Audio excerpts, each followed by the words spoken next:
E para vocês que estavam me acompanhando aí na aula 12, voltamos, estamos aqui novamente, antes da tão sonhada aula de revisão, que é o que vocês querem, né? E vocês que estão chegando agora para acompanhar essa parte de direito de vizinhança, esse conteúdo ele está completo, mas nos estudos de sala de aula entramos nas partes mais específicas e profundas da construção, do direito de construção, focando no respeito da legislação específica e legislação do Código Civil, tá? Específica do município e estados, porque nós sabemos que para a construção nós temos que respeitar determinadas regras municipais, tá certo? Então, essa é a nossa matéria de direito de vizinhança, que foi a nossa aula 13, aula 13. Você que não está inscrito no canal, por favor, se inscreva, é muito importante para manter esses conteúdos. No próximo semestre, eu vou aprimorar mais esses conteúdos, mas vou manter esses conteúdos online, ativos. Eu tenho mais de 110 conteúdos, eu acho, que estão nesse canal. E para vocês vai ajudar muito quando vocês começarem a estudar para concurso. E eu ainda peço, caso vocês tenham necessidade de algum assunto, alguma dificuldade, eu gravo para vocês aqui também e deixo disponível. É só me enviar mensagem. O contato do suporte vai ficar na descrição do vídeo e envie mensagem. Nesse último final de semana, hoje é dia 11, acho que é 11 de junho, e dia 10 nós tivemos uma aula de revisão para a prova de processo civil 3, né? Foi bacana, é porque não deu tempo de eu gravar, senão eu gravaria uma revisão rápida para vocês. Mas, enquanto vocês curtem as férias, eu vou ver se eu gravo alguma coisa extra e deixo também no canal, e quando vocês estiverem aí precisando desses conteúdos, já vai estar disponível, tá bom? Então, conceitos de vizinhança são regras que limitam o direito de propriedade a fim de evitar conflitos entre proprietários de prédios contíguos, respeitando assim o convívio social. Constituem obrigação próprio terreno que acompanha a coisa. Nós falamos sobre isso na parte de condomínio. É muito nítido o direito de vizinhança no condomínio. É muito nítido. É mais nítido num condomínio do que num imóvel isolado, sem condomínio. Apesar de que pode haver outro imóvel próximo, não em condomínio, mas que uma unidade residencial possa afetar esse outro imóvel. Então, o direito de vizinhança ele pode ser aplicado nesse caso, tá? Sem falar do condomínio. Mas a ideia de condomínio é quando existem várias casas, uma ao lado da outra, ou bem próxima à outra, num mesmo ambiente. É igual um prédio, por exemplo, com vários apartamentos, um em cima do outro, um ao lado do outro. É uma convivência em condomínio onde a gente encontra mais nítido o direito de vizinhança. E, lógico, esse direito de vizinhança ele tem que ser regulamentado pelo Código Civil, ele é regulamentado pelo Código Civil, e aí nós vimos o artigo 1277, proprietário e possuidor de um prédio tem o direito de fazer cessar as interferências prejudiciais à segurança, ao sossego e à saúde dos que habitam, provocadas pela utilização da propriedade vizinha. Então, os regulamentos, os regulamentos internos, convenção condominial, Assembleia Geral Ordinária, Assembleia Geral Extraordinária, estatutos, tudo tem que prever, dependendo do caso concreto, o direito da vizinhança.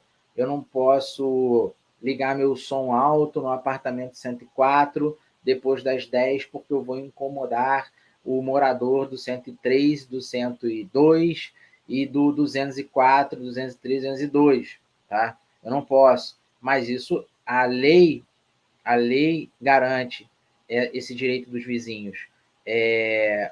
o regulamento do condomínio vai entrar no assunto de forma mais específica, inclusive impondo multa por descumprimento dessa regra. Isso é possível, com base no que vai nortear e dirigir essa inclusão desse artigo no regimento interno ou convenção condominial, o Código Civil, principalmente esse artigo 1277 pode ser mencionado. Conforme previsto no Código Civil, o condomínio Luz Brilhante, por exemplo, multa o condômino, ou o proprietário, ou o possuidor deste condomínio em X reais ou X% do salário mínimo, no caso de ser notificado pela segunda, pela primeira vez ou pela terceira vez, por motivo de perturbação ao vizinho, conforme aí menciona o Código Civil. Então, o direito de vizinhança ele está muito atrelado e muito próximo ao direito condominial. Ele fica caminhando ao lado do direito condominial, tá certo? Os atos prejudiciais à propriedade podem ser ilegais quando configurar ato ilícito, que é o abusivos ou abusivos, aqueles que causam incômodo ao vizinho, mas estão no limite da propriedade, barulho excessivo, como por exemplo, que é o que mais nós encontramos em problemas de condomínio, são barulhos, tá? Falar alto, bater em parede, furar parede para colocar quadro. Quantas vezes vocês que moram em apartamentos já não ouviram furadeira num domingo? Ou alguém fazendo mudança fora do horário determinado pelo condomínio? Óbvio que cada caso é um caso. Se eu estou num imóvel onde tem uma pessoa necessitada, com problema de saúde, que eu precise colocar um botijão de oxigênio, com balão de oxigênio, ou aparamentar o quarto, e esse paciente chega num domingo do CTI ou da UTI de um hospital, eu não sei, vai para esse apartamento e precisa furar a parede, então é uma causa de exceção. Entrada de eletrodoméstico fora do horário, dependendo da situação, pode-se abrir uma exceção. Mas tudo isso tem que ser convencionado. Os moradores têm que estar de acordo, os vizinhos têm que estar de acordo, tá certo? É mais prudente. No caso da saúde, por ser emergência ou urgência, dependendo do caso, pode acontecer de uma forma repentina. Mas a questão de horário de entrada de eletrodoméstico de mudança, isso pode ser planejado através de assembleia, tá? Então, sem ficar entrando muito em detalhes teóricos, na questão prática se funciona dessa maneira. Tenho alunos que são síndicos, tenho alunos que fazem parte de conselho fiscal, que enriqueceram debates em sala de aula e que me mandam mensagem também, outros que me mandam mensagem para poder debater sobre esses assuntos. E é muito interessante, tá? De acordo com o artigo 1279, ainda que por decisão judicial devam ser toleradas as interferências, poderá o vizinho exigir a sua redução ou eliminação quando estas se tornarem possíveis. E aí a gente volta sobre a questão de barulho dentro de condomínio. A solução, uma delas é a multa, a notificação administrativa e a imposição de multa, e chegando ao extremo, um boletim de ocorrência, um processo judicial para restringir o direito desse proprietário ou desse possuidor desse determinado apartamento causador do barulho, né? Causador da perturbação aos vizinhos. E aí a gente tem essa parte de direito de vizinhança também, que são as árvores limítrofes, que é bem específico do artigo 1282, por isso que nós não entramos nesse debate em sala de aula, por ser coisas bem exemplificativas. Ó. A árvore cujo tronco estiver na linha divisória presume-se pertencer em comum aos donos dos prédios confinantes. E aí existe a previsão também de frutos que caem da árvore, enfim. A passagem de tubulação e cabos, a mesma coisa, tem previsão no artigo 1286. As águas, de igual maneira, não pode haver desvio, tem previsão no artigo 1288, a gente não explorou.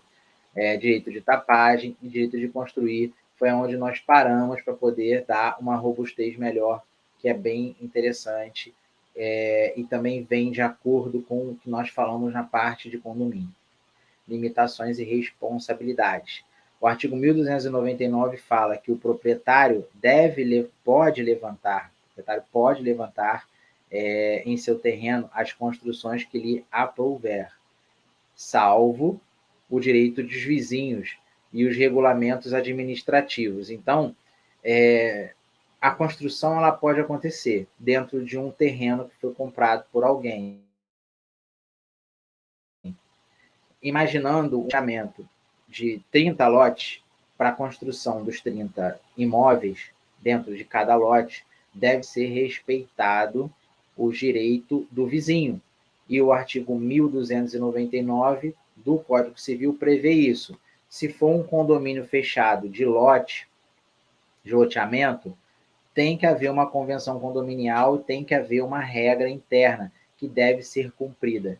Existem condomínios fechados, organizados, condomínios edilícios, com convenção condominial, com síndico, e que prevê construções de uma determinada metragem de altura, e proíbem construção de casa de madeira, somente a construção de alvenaria, o construtor tem que cumprir, o proprietário que vai construir tem que cumprir. Se não cumprir, ele vai ter que demolir. E aí vai estar previsto na convenção condominial e no regulamento. Obviamente que tudo isso tem que estar também respaldado pelas leis municipais. O plano diretor da cidade também normatiza a questão de construção e obra. Um outro exemplo, loteamento que não é fechado, loteamento aberto, construção de imóvel, independente de vizinho ou não, não se pode construir em 100% do imóvel comprado, do lote comprado, porque deve-se respeitar a questão do calçamento, deve-se respeitar também a questão da tubulação de água e da iluminação. E também o direito do vizinho que, no momento de levantar um muro ou construção, área construída daquele loteamento limpo, daquele loteamento plano, daquele loteamento puro. Então, deve se cumprir. Quando nós ditamos em sala de aula, nós falamos que o direito de construir deve respeitar normas municipais, estaduais e federais. Né? As normas municipais, que é praticamente o plano diretor da cidade. Para cada município tem uma normativa diferenciada. Para se conseguir alvará para construir, tem que se pagar uma taxa, tem que se ter aprovada aquela construção, não é sair construindo sem alvará. Isso faz parte do direito de construir, tá bom? Já caminhando para o final, vamos fechar aqui com devassamento de propriedade vizinha, que é aquela história da janela, né? A metragem da construção de janela. O próprio Código Civil, no seu artigo 1301, prevê a proibição, por isso que fala defeso. O defeso é proibido. É proibido fazer terraço ou varanda a menos de 1,5 metro do terreno vizinho. A menos de 1,5 metro, porque senão devassa o uso da propriedade vizinha. Tá? O devassamento da propriedade vizinha é justamente isso. Eu não posso construir a menos de 1,5 metro uma sacada no meu imóvel de frente para uma janela do banheiro da vizinha. Não tem condições. Então, ela está amparada por esse devassamento, por esse artigo 1301 do Código Civil. Aqui as águas e beiras não vamos exigir muito, mas a leitura do 1300 ela é bem exemplificativa. Paredes divisórias também, nós sabemos como é que é, artigo 1305, e finalizando a nossa parte de direito de vizinhança, para partirmos, então, para a tão sonhada aula de revisão, para preparar vocês a fazer a prova da N2. qual é o objetivo dessas aulas de revisão? Como eu sempre falo em sala de aula, minha faculdade, quando eu concluí, não foi fácil. Eu sei que todos trabalham, pelo menos a vasta maioria.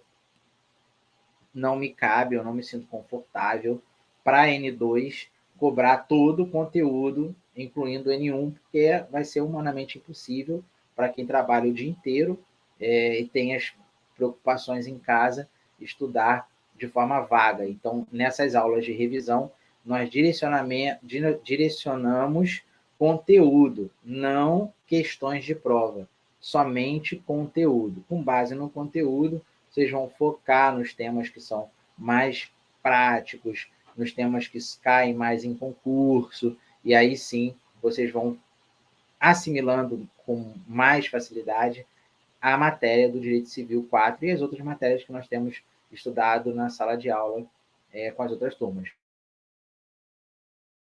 Belezinha? Próxima gravação, que é a tão sonhada aula de revisão para N2.